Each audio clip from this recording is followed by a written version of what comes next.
Rebonjour, chers frères et sœurs. Nous continuons les enseignements du Seigneur et nous parlons de ce témoignage que je suis Notre-Dame de la paix, l'éducation maternelle de Marie Ansimalène. C'est un livre écrit par frère Louis-Marie de Frileuse.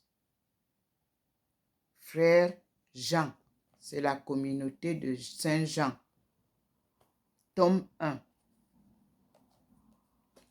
Et je dis merci au Père qui m'a offert ce livre. Donc, en 1991, nous avons fait une procession dans ce lieu saint sur invitation de la Vierge Marie après les premières apparitions. Malgré que l'arbre sur lequel elle s'était posée a été coupé pour faire disparaître l'histoire de ce lieu. Je ne sais pas qui l'a coupé, sur quel ordre, je ne sais pas. Mais le Seigneur nous ramène Nsimalène. Mes frères et sœurs, c'est un lieu qui m'a été révélé en vision par la Sainte Vierge Marie.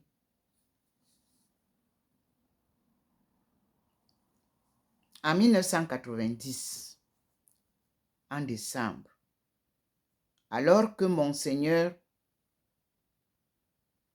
le cardinal Toumi, célébrait une messe à Marienberg, que je ne connais pas jusqu'aujourd'hui, la Sainte Vierge m'a apparu à Douala où j'habitais, en face de la Soukasep, à Akwa. Et elle m'a dit, ma fille, va dire à mon fils, Christian Toumila, que ce n'est pas à Marienberg qu'ils doivent aller m'attendre. Moi, je les attends à Yaoundé, c'est-à-dire en Nsimalène. Donc, j'ai fait ce que j'avais à faire. Là, je vous ai fait un petit résumé seulement. Mais le message est clair là. Va dire à mon fils Christian Toumi que ce n'est pas à Marienberg qu'ils doivent venir me louer, mais en Nsimalène où j'attends le peuple camerounais qui risque de tomber dans une mare de sang. Nous, le cardinal Toumi et moi, avons fait ce que Maman Marie nous avait dit. Puisque elle m'a dit, et elle m'a montré Monseigneur Toumi, et j'ai aussi appelé Monseigneur Toumi, qui était encore à Marienberg. J'ai appelé la radio-télévision de Yaoundé, CRTV, aujourd'hui. Le journaliste m'a dit, je voulais rentrer en contact direct avec le cardinal. Il m'a dit, non, vous ne pouvez pas parler avec le cardinal maintenant. Ils sont encore là-bas. On nous envoie seulement les images. Attendez quand il sera de retour à Garoua. D'ici une semaine ou deux, vous allez l'appeler et puis il vous dira ce qu'il y a lieu de faire. C'était un dimanche matin.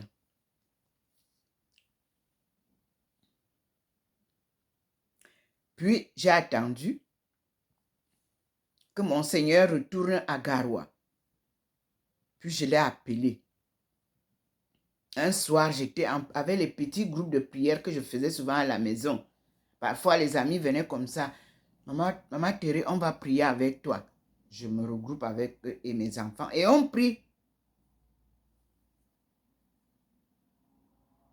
J'ai eu directement, quand j'ai tourné le numéro, j'ai eu directement le cardinal lui-même au bout de la ligne.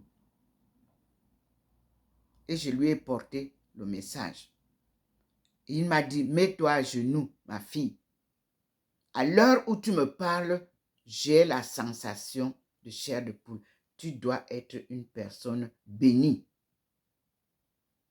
Je me suis mise à genoux et avec toutes les personnes qui étaient là, puisque j'avais mis le hand, j'avais mis le téléphone en grande écoute. Tout le monde, nous nous sommes mis à genoux.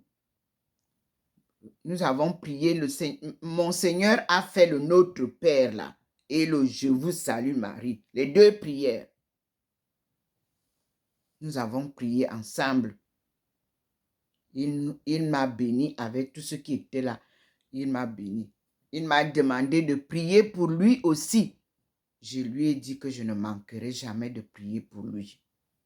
Chose que j'ai faite jusqu'à sa mort.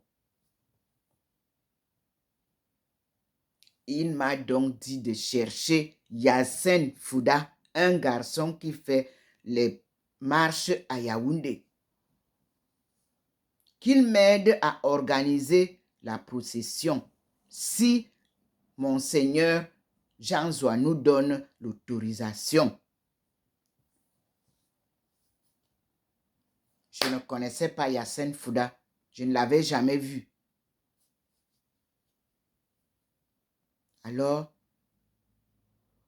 nous avons prié et il m'a dit qu'il faudra aller voir Monseigneur Jean Zoua pour que ce soit lui qui décide, puisque là-bas, ce n'est pas une circonscription dont il est évêque. Lui, il est à Garoua. Et comme ça se passe à Yaoundé, c'est à Monseigneur Jean Zoua d'organiser. S'il veut qu'il vienne, il viendra. S'il demande que ce soit lui, Monseigneur Jean, le cardinal Toumi qui organise, il viendra organiser. C'est la décision de Monseigneur Jean Zoua qui nous guidera. J'ai cru, je crois, ma fille, à ce que tu me dis. Continuez à prier. Et je lui ai donc dit que là où vous parlez, là, je suis avec un petit groupe ici à la maison. Il dit, c'est très bien, continuez comme ça. La prière commence en famille. Mes frères, je vous dis. Si vous ne priez pas en famille et vous partez tous les jours à la messe, vous ne faites rien. Je sais que c'est difficile d'être accepté comme envoyé de Dieu dans la famille. Mais moi, je vous dis que ma famille, la majorité croit à ce que je vis, puisque je le vis depuis des années. Et tout se confirme année après année. Mais je ne leur demande pas que, non, venez, on doit accepter ce que Dieu dit. Non, Dieu ne force personne à faire sa volonté. Il nous laisse libre choix de croire ou de ne pas croire. Mais il nous rappelle chaque jour que c'est lui le maître, créateur. C'est lui la providence. C'est lui le sauveur. C'est ce que Jésus, Christ, oint de Dieu, nous a apporté comme bonne nouvelle. Et que personne ne l'a écouté et on l'a assassiné, comme vous voyez. Aujourd'hui, Dieu a dit que, bon, comme j'ai envoyé les prophètes avant, tout ça, vous avez tué. J'ai envoyé Jésus, votre frère, vous avez tué. Maintenant, moi-même, je viens. Et il est dit dans la Bible que Elisha, le nom qu'une vieille maman m'a donné à Qingdao, à mon arrivée, au petit bar de langue, là où on partait apprendre, c'est-à-dire les gens causent en anglais et les autres causent en chinois. Elle a dit, la femme s'y ressemble à Alisha, qu'on avait dit qu'elle y reviendra pour venir préparer la route avant l'arrivée de Dieu. Hey, mon cœur a frémi. Mais je n'ai rien dit. Elle a dit oui, elle est comme ça. Mais elle ne m'avait jamais vue. Donc, on a commencé à m'appeler à Qingdao Alisha. Alisha. Puisque j'ai vécu à Qingdao, j'ai enseigné à Qingdao. Puis quand je suis repartie maintenant à l'université à l'an 2000, ils ont dit que on donne souvent un nom quand tu entres à l'université. Alisha là, non, c'est Aïcha. Aïe, amour. Cha, une belle femme dont le cœur est plein d'amour pour l'humanité. C'est ça la définition qui m'a été donnée. Moi, j'ai accepté.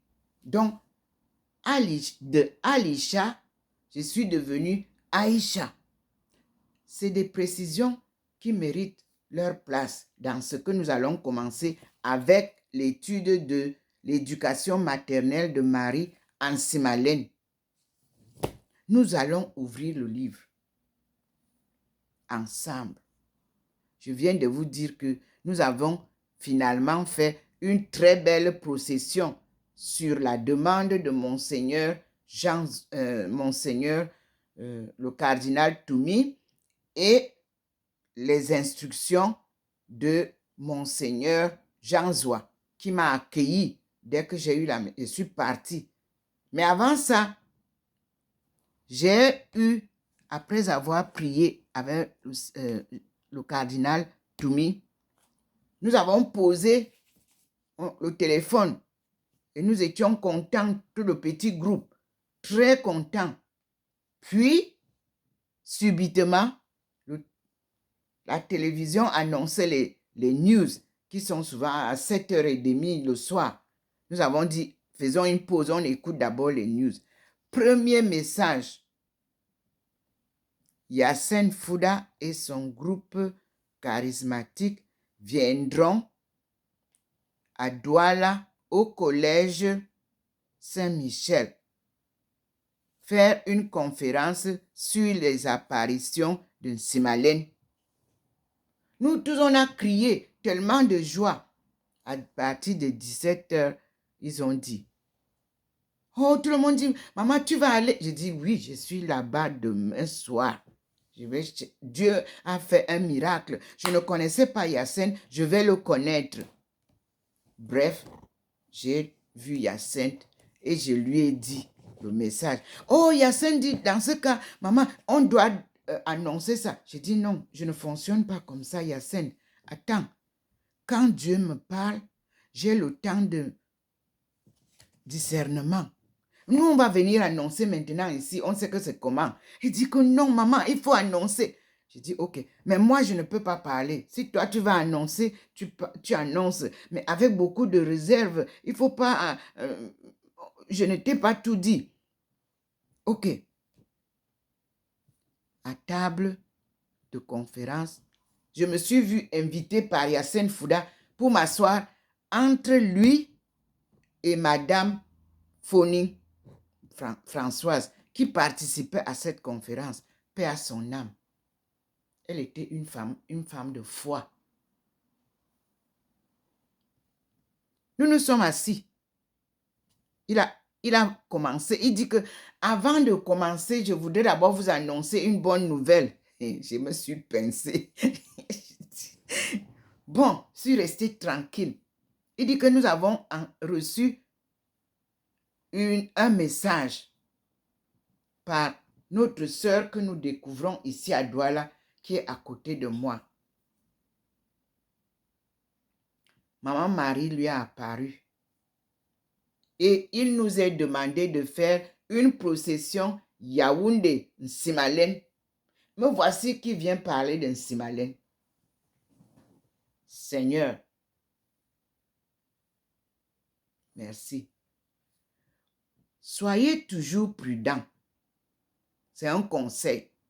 Lorsque vous rencontrez l'homme de Dieu, que Dieu vous envoie, ne le dévancez pas pour en faire votre affaire. Suivez l'envoyé de Dieu. Alors, il comprendra que vous avez compris que c'est lui qui vous appelle à la suite de son envoyé. Comme Jésus, dans la Bible, nous avons lu hier. C'est Jésus qui appelle ses 12 disciples. Et personne ne passe avant Jésus. Ils écoutent Jésus, ils accompagnent Jésus. Mais nous, monde moderne, dès que toi tu dis ce que tu as comme vision, tout le monde devient visionnaire. Tout le monde devient prêcheur. Tout le monde vous barre la route. Tout le monde vous raconte tout ce qu'ils veulent. Mais Dieu confond tout ce monde-là. Souvent. Parce que lui, il a ce qu'on appelle l'harmonie dans ses actions.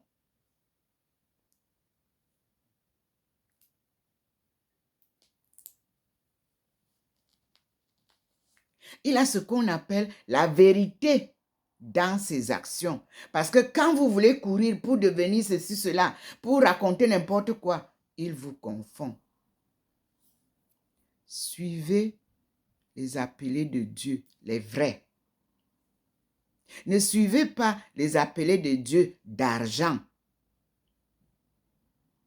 Dieu nous a toujours dit qu'on ne peut pas mélanger les deux.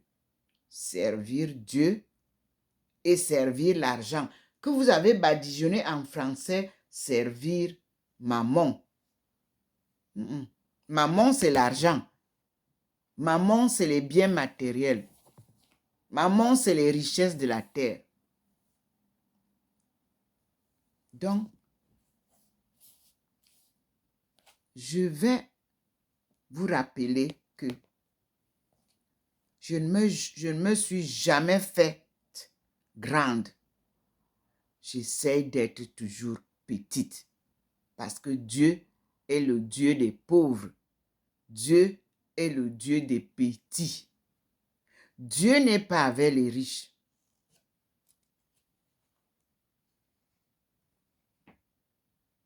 Et c'est ce que j'ai appris de la Notre-Dame de la paix.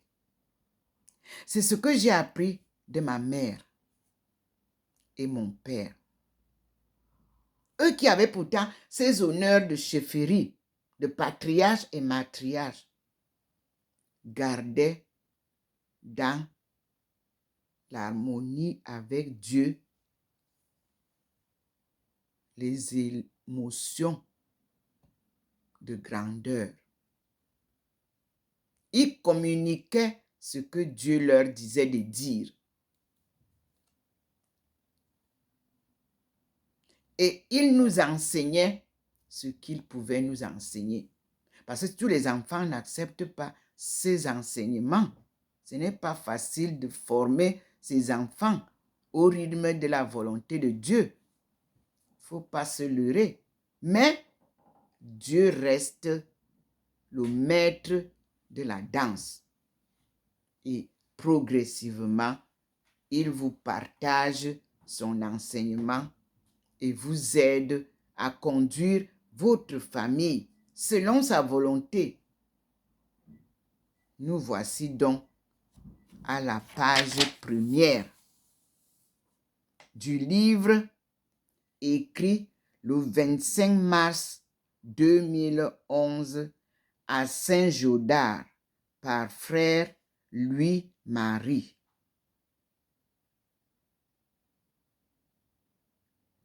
Nihil Hofstadt, frère Alain-Marie de Lassouze, frère Jean.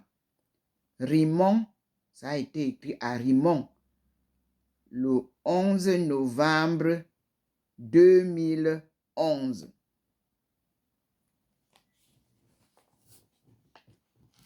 C'est l'année que j'ai publié ma thèse de doctorat. C'est le même mois. Ma thèse est publiée le 21 novembre 2011. Le livre de Notre-Dame de la Paix de frère Louis-Marie est écrit le 25 mars 2011. Et à Rimont, la communauté Saint-Jean le prend en charge le 11 novembre 2011. Tout est grâce. Écoutons donc la première page, qui est page 3. C'est à la demande de Monseigneur Tony Bacot, C'est à la demande de Monseigneur Tony Bacot, excusez-moi, archevêque de Yaoundé, que nous avons écrit ce témoignage de ce que nous avons entendu, vu et reçu en Simalène à travers diverses messagères. Nous n'avons pas cherché à être exhaustifs sur ce qui s'est passé en Simalène, mais à mettre en lumière ce qui nous semblait être pleinement évangélique à travers cet événement.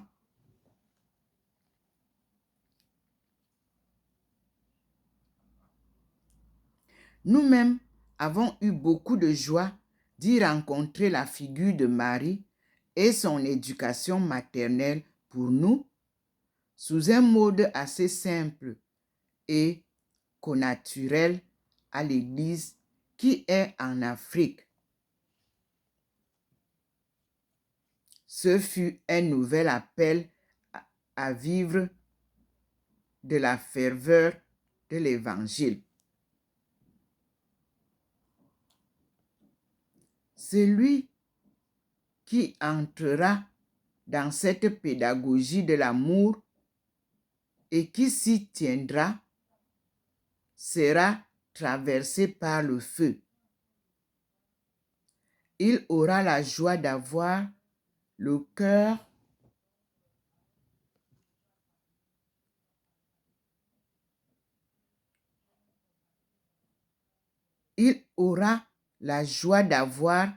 cœur crucifié. Je reprends. Celui qui entrera dans cette pédagogie de l'amour et qui s'y tiendra sera traversé par le feu. Il aura la joie d'avoir le cœur crucifié afin d'entrer avec Marie dans une vraie compassion pour notre temps. Durant les temps évangéliques, tout n'était pas que beau. Jésus est venu pour les pécheurs et il a été crucifié par eux. Tout n'a pas été que beau en Simalène et c'est sans doute pour cela que ce lieu est si lié à la miséricorde divine pour le Cameroun et pourquoi pas pour le monde. Ce témoignage est personnel. Le père Marie-Dominique Philippe m'avait donné ce conseil. Écoutez les messages et décidez avec la Vierge Marie. Dans cet ouvrage, on trouvera tout ce qui m'a semblé convenir à ce que pourrait être une éducation maternelle de Marie. Nous nous soumettons au jugement de l'Église pour tout ce qui adviendra par la suite.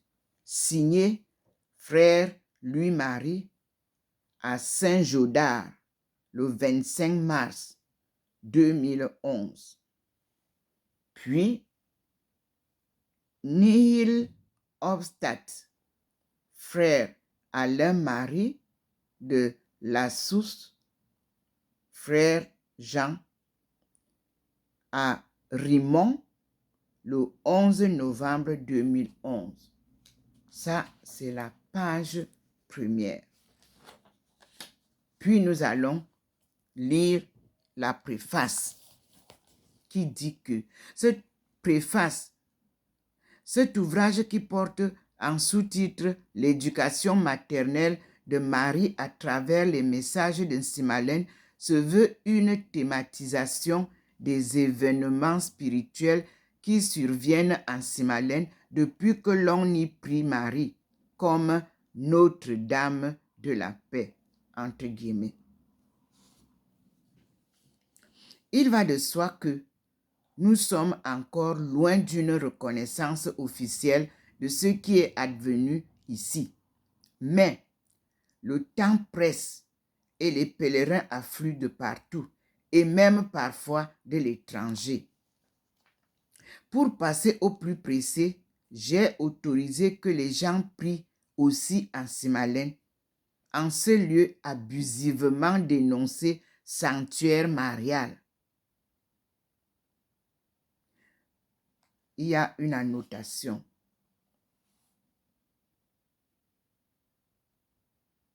Soit à 400 mètres de l'église paroissiale.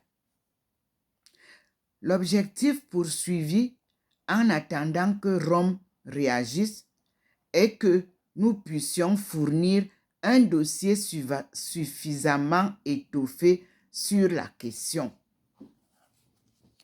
Avec des dévots et quelques critiques, nous accumulons des documentaires, nous interrogeons, nous prions et nous méditons. Ce livre du révérend frère Louis-Marie participe de cette étape d'investigation et d'attente confiante. Aussi relie-t-il le temps des premières rencontres et les messages qui les ont émaillés. Rencontre de Marie avec des écoliers témoins. Rencontre spirituelle avec des voyantes anonymées à dessein. Rencontre entre pèlerins et dévots de Nsimalen et les dévots de Nsimalen. Nous privilégions le contenu des messages plus que les messages des voyants. Nous allons droit à l'essentiel que nous devons éprouver à l'aune de la bonne nouvelle et de la tradition, entre parenthèses, locale et ecclésiale. Il nous est donné une note avant d'avancer au niveau de sanctuaire marial. Je lis la notation. Avant le décret du 30 mai 2004, les fidèles parlaient du sanctuaire de Nsimalen. L'archevêque précisera à un journaliste que la reconnaissance de Nsimalen a 2 étapes. D'après le directoire de la congrégation pour la doctrine de la foi, il est établi qu'un évêque a le droit de faire ce qu'on appelle la reconnaissance canonique d'un lieu comme sanctuaire diocésain. Et l'approbation qu'on appelle l'approbation canonique équivaut à une reconnaissance officielle du lieu sacré et de sa finalité spécifique. Celle-ci consiste à accueillir les pèlerinages du peuple de Dieu organisés en ce lieu pour adorer le Père, professer professer la foi, se réconcilier avec Dieu, avec l'Église et avec ses frères, et implorer l'intercession de la Mère du Seigneur ou d'un saint.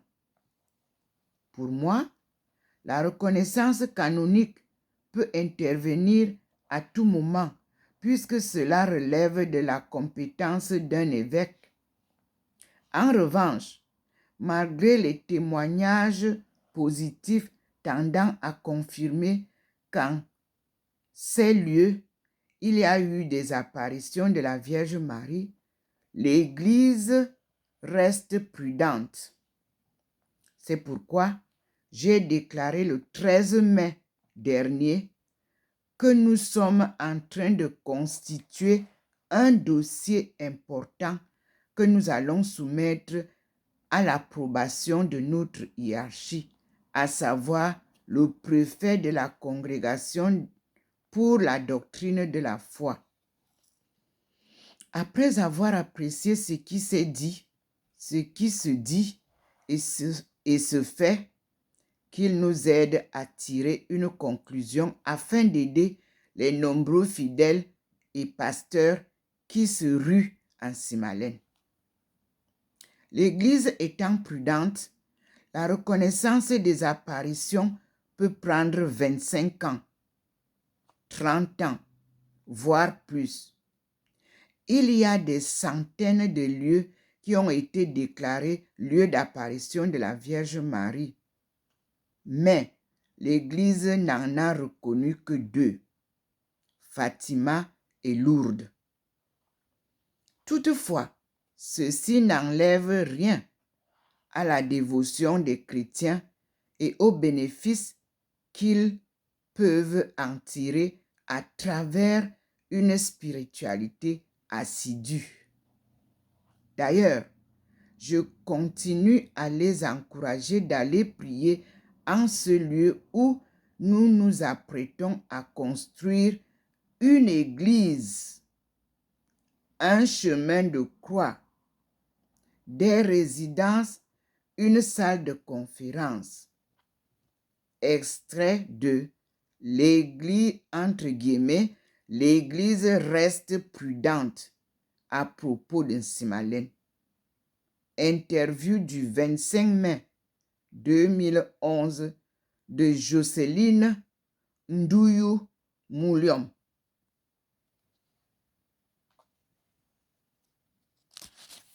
Ça, c'était nécessaire.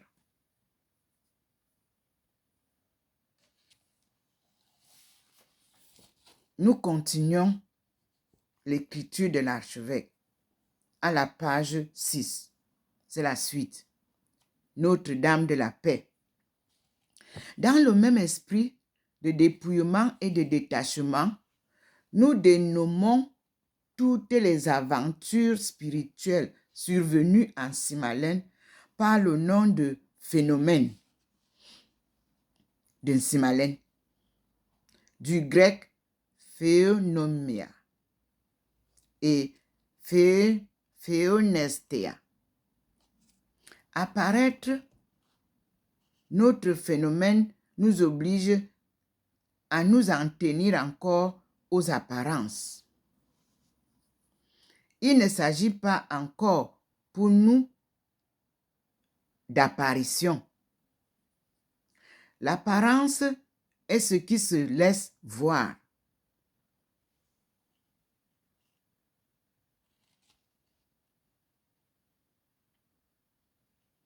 Elle relève de l'extériorité. L'apparence s'offre au regard. En Simalène, il y a des présages, des prières, des témoignages visuels, visibles ou même apparents. Nous voulons, de cette apparence, atteindre pour notre foi la substantifique moelle de, entre guillemets, ce qui apparaît. L'apparaître ici ne jouit donc pas de la majesté de l'apparition.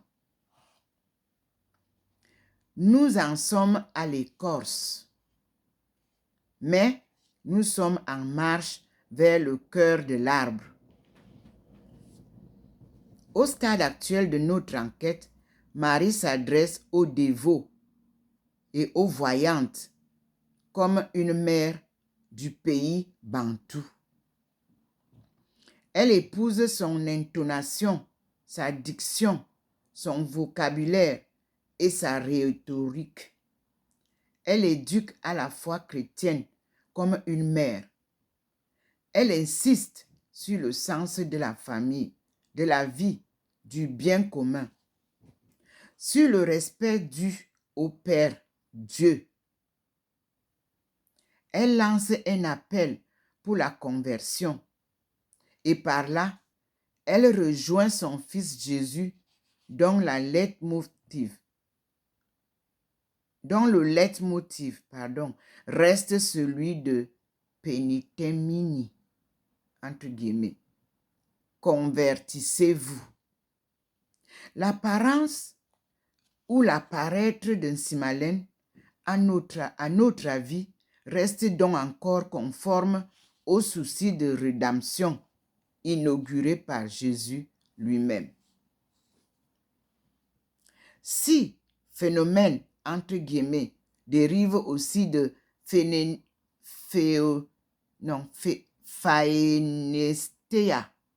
ou phanestei, qui donne fenêtre en français. Une fenêtre est ouverte, entre parenthèses, peut-être pas encore au ciel directement. Fermez la parenthèse. Aussi sur l'Église et sa pastorale. Le phénomène d'un Simalène est un phénomène en vue du salut. L'objet du phénomène, entre guillemets phénomène, comme ceux à qui le phénomène, entre guillemets, est adressé, ne sont donc plus des étrangers, ni des hôtes de passage. Ils sont de la même maison, la maison de Dieu. Ils se coappartiennent et se font signe mutuellement. Avec Marie, éducatrice en Simalène, nous sommes en Église. Que le dialogue se noue et se continue, point d'exclamation, entre le ciel et la terre, point d'exclamation, entre le Christ, tête de l'Église, et ses membres, point d'exclamation, comme il a commencé à l'Annonciation, point d'exclamation. En tout, loué soit Jésus-Christ.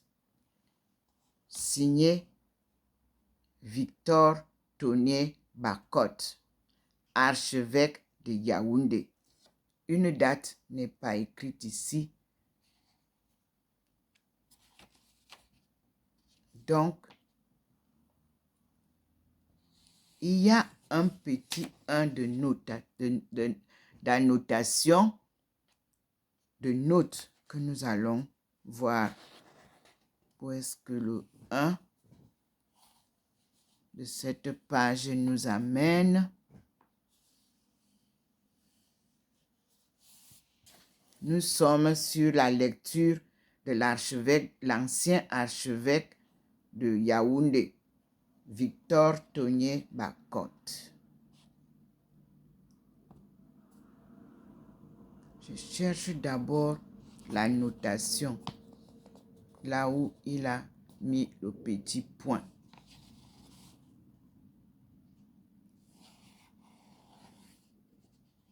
Pour bien lire et pour bien expliquer.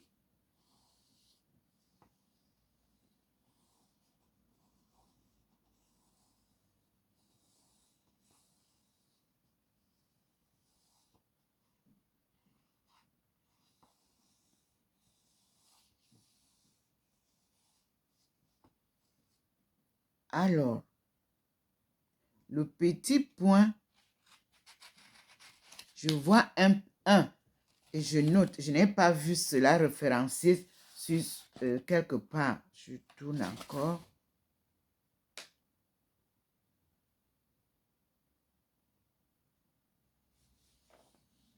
Nous allons lire la notation. 1. Pour Kant, dans la critique de la raison pure, le phénomène a deux faces.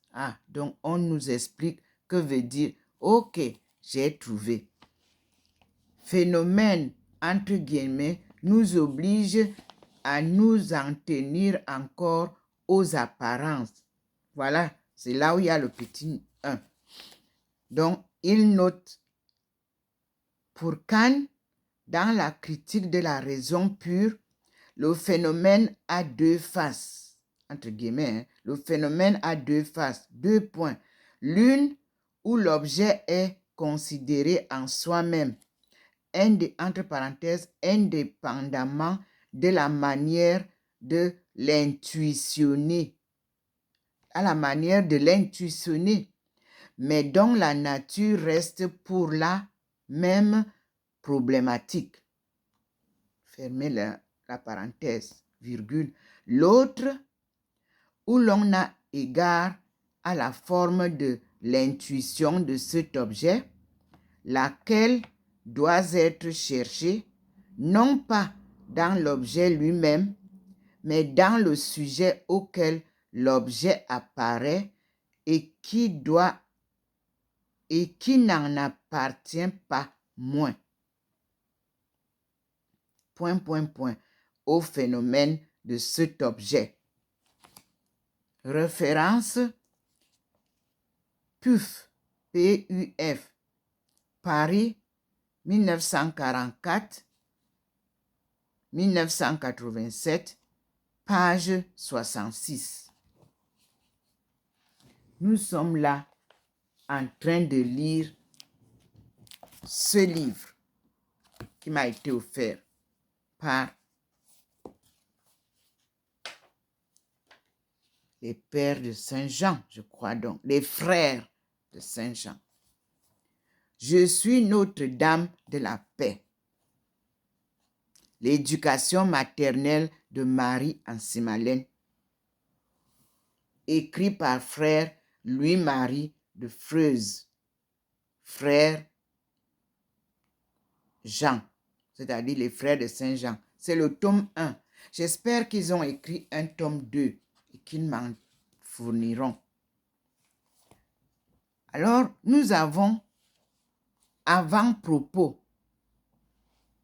à la page suivante, c'est-à-dire la page 7. Révélation publique et révélation privée, leur lieu théologique. Texte du cardinal Joseph Ratzinger, le 26 juin 2000.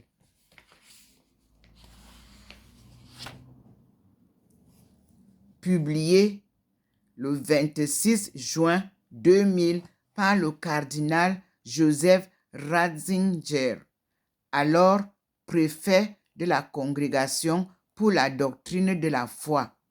Ce texte est extrait du commentaire du secret de Fatima qui a été rédigé à la demande de Jean-Paul II. Il nous a semblé bon de le mettre au début de cette étude, car il situe exactement le rapport entre révélation publique et révélation privée.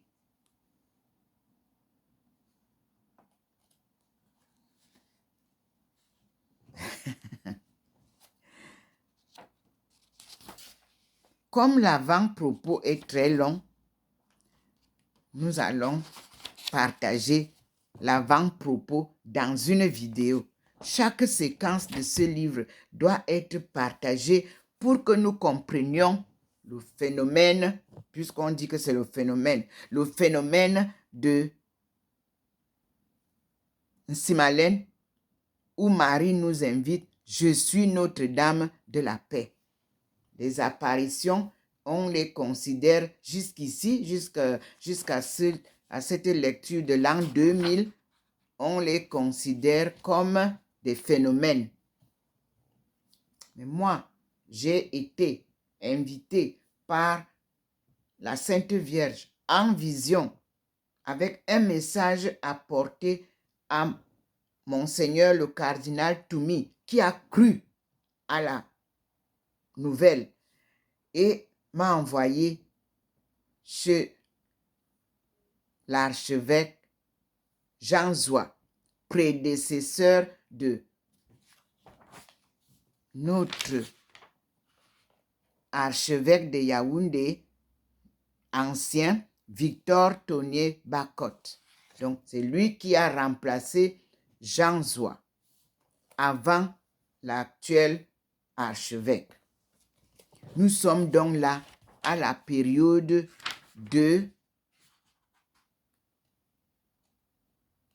feu pape Joseph Ratzinger. En ce temps-là, cardinal, lui, il écrit et on prend son écrit le 26 juin 2000. Nous allons continuer après.